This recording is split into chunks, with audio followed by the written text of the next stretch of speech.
वो start. Hi students, हाय। आज हम बीए पार्ट फर्स्ट का सेकंड पेपर भारतीय राजनीतिक विचार का हम पिछले वीडियो में स्वामी दयानंद सरस्वती के बारे में, उनके राजनीतिक विचारों के बारे में पढ़ रहे थे। आज हम उनके धार्मिक विचार और राजनीतिक पिछले सामाजिक विचार पढ़े थे। आज हम उनके धार्मिक विचार और राजनीतिक विचारों के बारे में हम पढ़ेंगे। इससे पहले मैं उनके थोड़े आपको बता देता हूँ, अपडेट कर देता हूँ कि स्वामी दयानंद सरस्वती का जन्म गुजरात के टंकारा में 1824 में इनका जन्म हुआ था। एक धार्मिक परिवार में इनका जन्म हुआ था तथा ये इनका बचपन धर्म के प्रति इनकी बहुत ज्यादा इनकी आस्था थी तथा ये इन्होंने अपने बचपन से ही ये धर्म के प्रति इनकी इतनी जिज्ञासा होने के कारण इन्होंने अपने बचपन में ही कुछ पारिवारिक मतभेदों को लेकर इन्होंने अपने घर का त्याग कर दिया था और घर से ये बाहर निकल गए थे। इसके बाद में इनकी मुलाकात जब ये 14 वर्ष तक घूमते रहे और मथुरा आकर पहुंचे तो इनको विरजानंद नामक एक महान संत मिले और उनके सानिध्य में इन्होंने जो इनका नाम मूल शंकर था वो मूल शंकर के नाम से परिवर्तित कर इन्होंने अपना नाम जो रखा वे रखा था स्वामी दयानंद सरस्वती या सरस्वती के नाम से इनको जाना गया। अब बात आती है कि स्वामी दयानंद सरस्वती ने दो पुस्तकें मोस्ट इंपोर्टेंट रूप से लिखी थी, जो है स्वामी दयानंद सरस्वती स्वामी दयानंद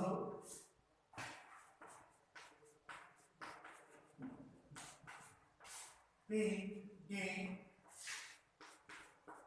दो प्रमुख पुस्तकें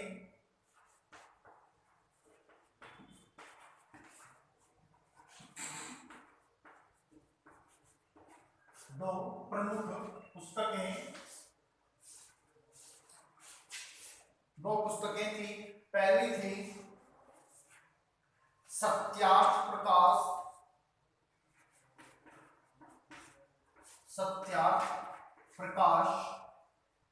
जो 14 भागों में विभक्त थी।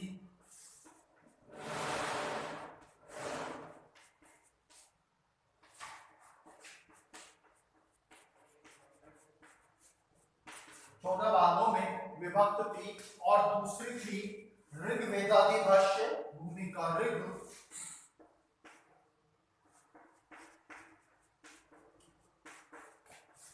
भाष्य भूमिका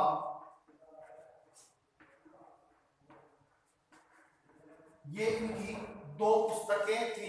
1875 में इनके द्वारा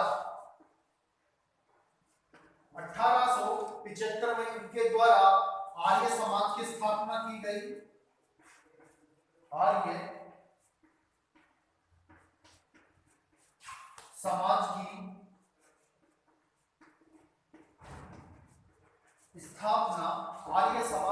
स्थापना की गई, जिसमें धर्म से जिससे जुड़े संबंध था। इनके द्वारा ये मोस्ट इंपोर्टेंट कार्य किए गए थे। अब बात आती है कि स्वामी जी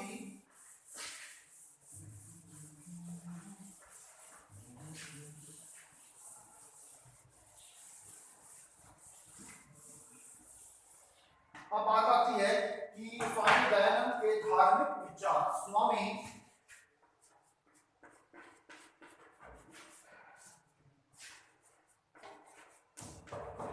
दयानंद के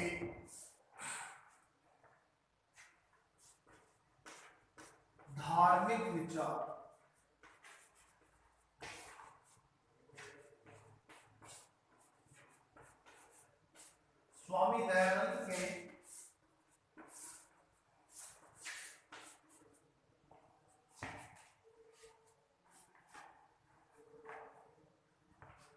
स्वामी दयानंद के विचार धर्म की उदार व्याख्या,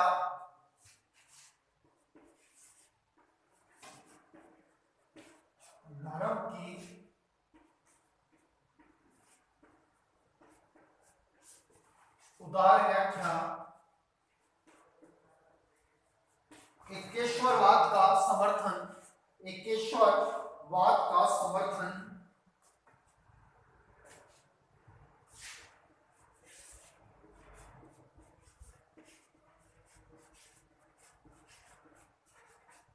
एकेश्वरवाद का समर्थन,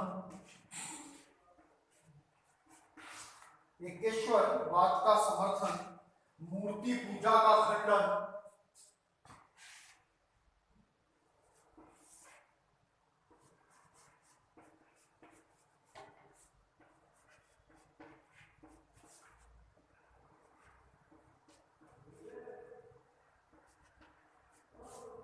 मूर्ति पूजा का खंडन, अन्य धर्मों के प्रति दृष्टिकोण,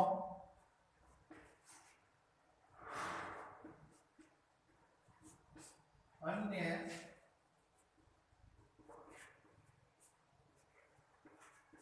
के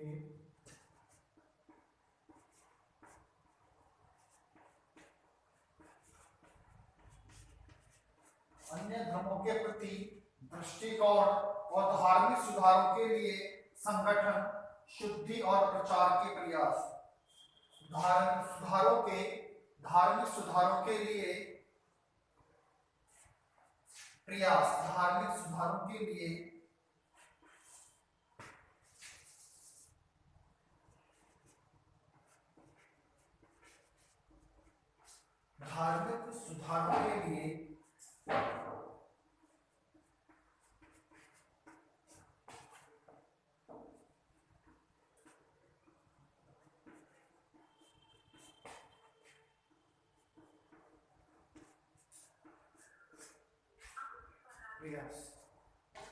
स्वामी दयानंद के धार्मिक विचार में धर्म की उदार व्याख्या है, एकेश्वरवाद का समर्थन है, मूर्ति पूजा का खंडन है, अन्य धर्मों के प्रति उनका दृष्टिकोण और धार्मिक सुधारों के लिए उनके प्रयास हैं जो उनके द्वारा किए गए। धर्म की उदार व्याख्या, उनके द्वारा धर्म को विशेष महत्व दिया गया, धर्म के प्रति उनकी रुचि बहुत ज्यादा थी, उन्होंने धर्म को विशेष तौर पर उनके द्वारा धर्म की ओर देखा गया था तथा उन्होंने धर्म के लिए विशेष प्रयास करने की कोशिश की थी तथा उनके द्वारा ये कहा गया था कि वेदों की ओर लौटो अर्थात वेदों का ज्यादा से ज्यादा अध्ययन करो। क्यों? क्योंकि वेद अपनी संस्कृति की ओर उन्मुख नहीं हो रहे थे, इस कारण उन्होंने वेदों का अध्ययन सबसे ज्यादा करने की बात कही गई थी। नेक्स्ट बात है एकेश्वरवाद का समर्थन। एकेश्वरवाद से तात्पर्य ईश्वर एक है, ईश्वर के कोई अनेक रूप नहीं है, समस्त भूमि समस्त ब्रह्मांड का संचालन एक के द्वारा ही या एक शक्ति के द्वारा ही किया जाता है, इस कारण उन्होंने एकेश्वरवाद का समर्थन किया था। नेक्स्ट बात थी मूर्ति पूजा का खंडन, उन्होंने मूर्ति पूजा का खंडन किया था। जो लोग मूर्ति पूजा में विश्वास करते उनके द्वारा उसका विरोध किया गया था। अब बात आती है अन्य धर्मों के प्रति दृष्टिकोण, उनके प्रति अन्य धर्मों के प्रति उनका जो दृष्टिकोण था वह समानत्व का था तथा वे सभी धर्मों को सम्मान भाव से या आदर भाव के साथ वे देखा करते थे या वे देखते थे, इस कारण से उनका अन्य धर्मों के प्रति दृष्टिकोण एकदम सही था। नेक्स्ट धार्मिक सुधारों के लिए प्रयास, उन्होंने धर्म में जो त्रुटियां थी जो रूढ़ियां थी उनको सुधारने पर बल दिया था। ये स्वामी दयानंद के धार्मिक विचार थे, धर्म की उनकी उन्होंने व्याख्या की थी, एकेश्वरवाद का उन्होंने समर्थन किया था, मूर्ति पूजा का उनके द्वारा खंडन किया गया था, अन्य धर्मों के प्रति उनके दृष्टिकोण थे और धार्मिक सुधारों के लिए उनके प्रयास थे। इस प्रकार से उनके विचार धार्मिक विचार उनके द्वारा प्रतिपादित किए। अब आते हैं कि स्वामी जी के राजनीतिक यानी स्वामी दयानंद के राजनीतिक विचार।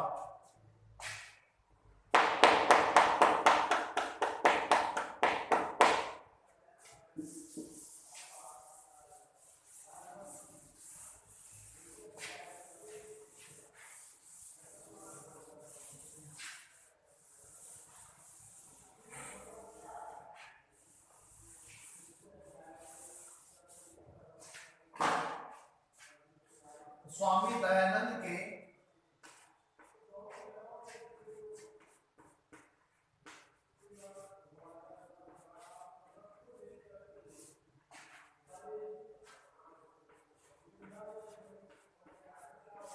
स्वामी दयानंद के राजनीतिक विचार में था व्यक्ति की स्वतंत्रता का आग्रह, व्यक्ति की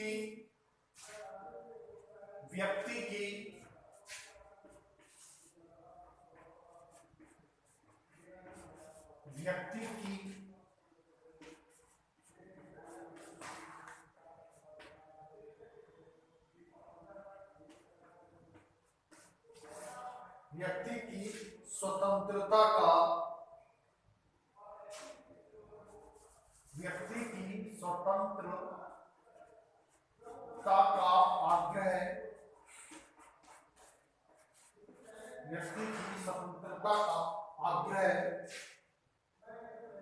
राज्य के लोक कल्याणकारी स्वरूप का प्रतिमान, राज्य के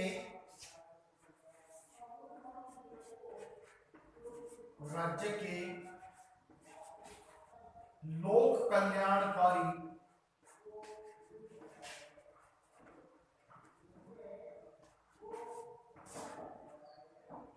स्वरूप के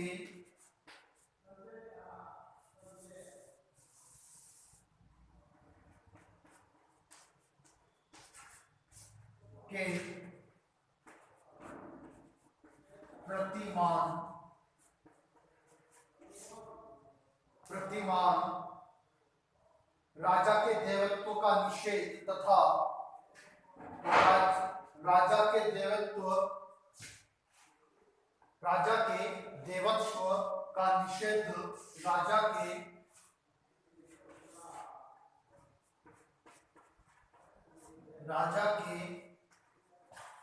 देवत्व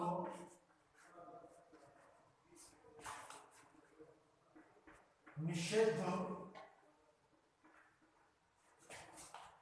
तथा राजकीय शक्ति के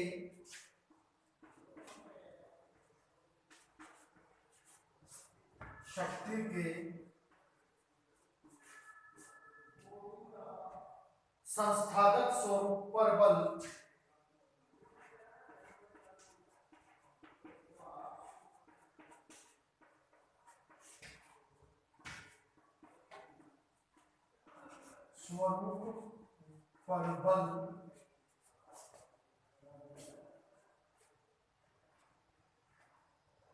चौथा है विधि का शासन,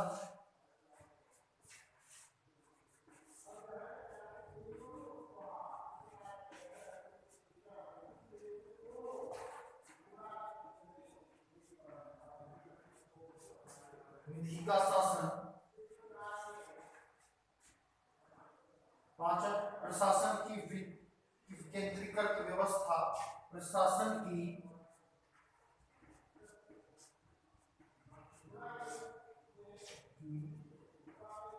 विकेंद्रीकृत व्यवस्था,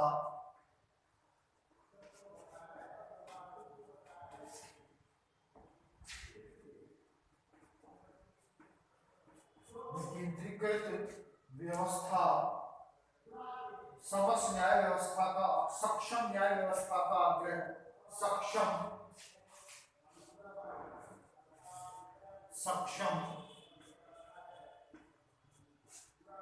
न्याय व्यवस्था का आग्रह,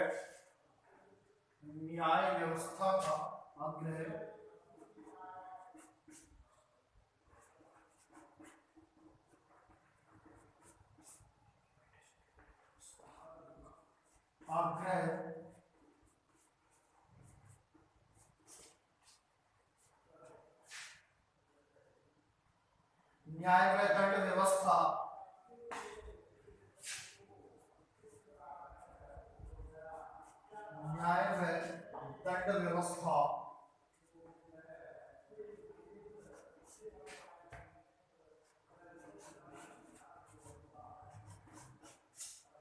कर व्यवस्था,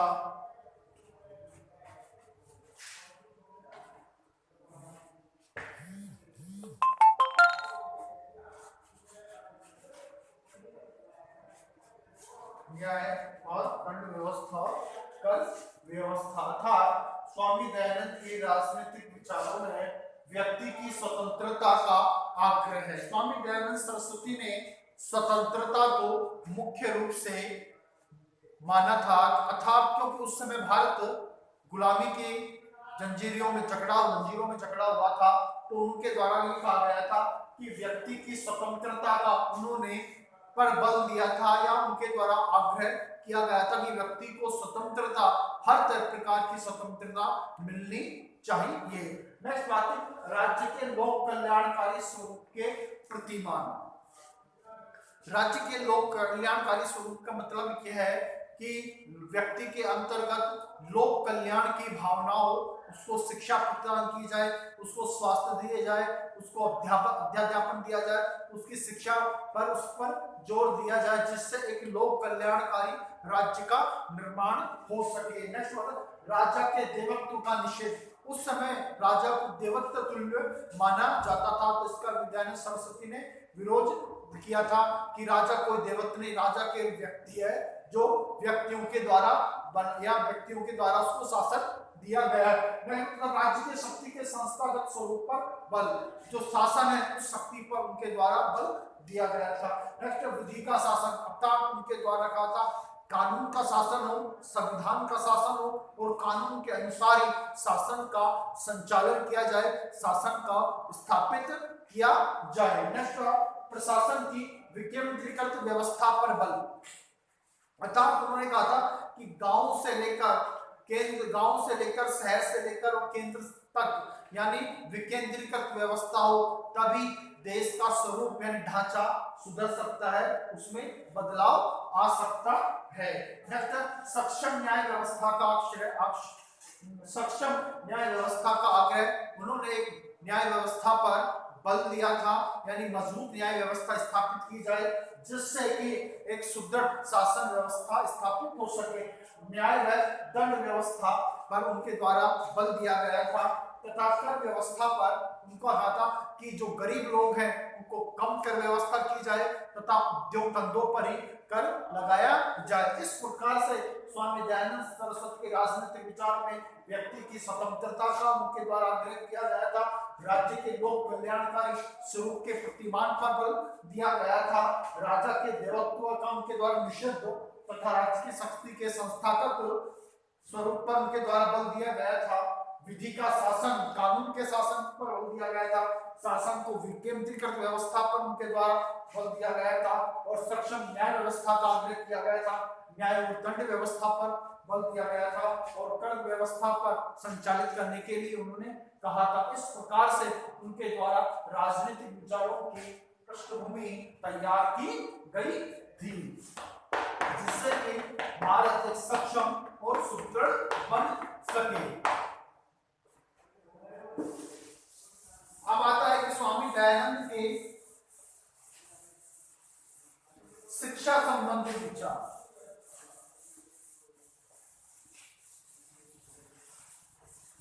स्वामी दयानंद के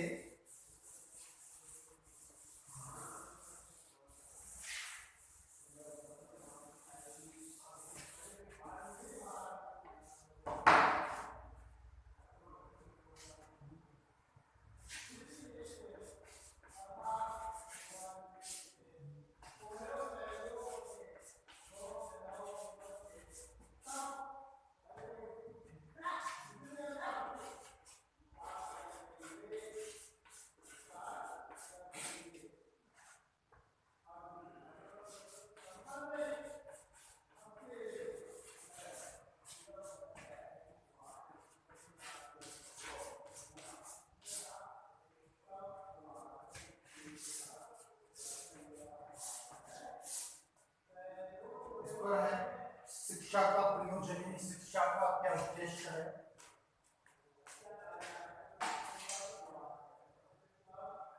पहला है शिक्षा का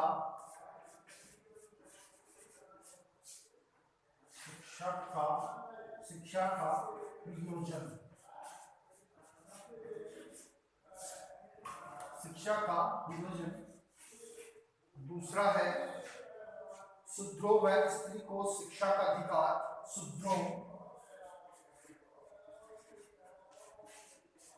व स्त्री को शिक्षा का अधिकार,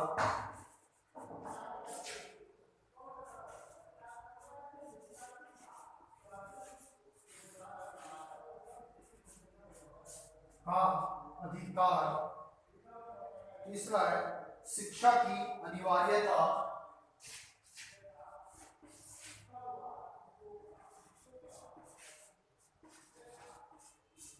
शिक्षा की अनिवार्यता।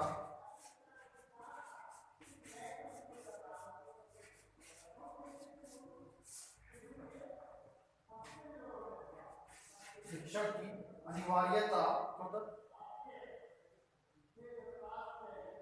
गुरुकुल प्रणाली का समर्थन,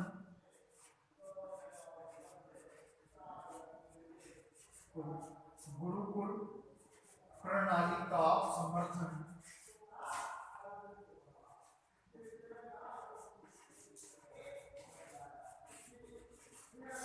गुरुकुल प्रणाली का समर्थन, सह शिक्षा का विरोध, सह शिक्षा का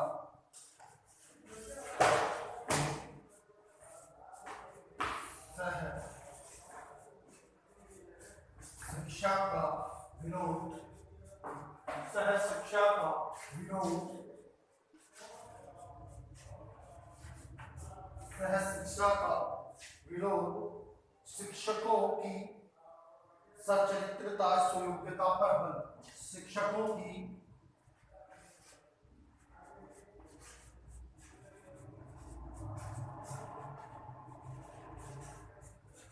सचरित्रता और सुयोग्यता पर बल,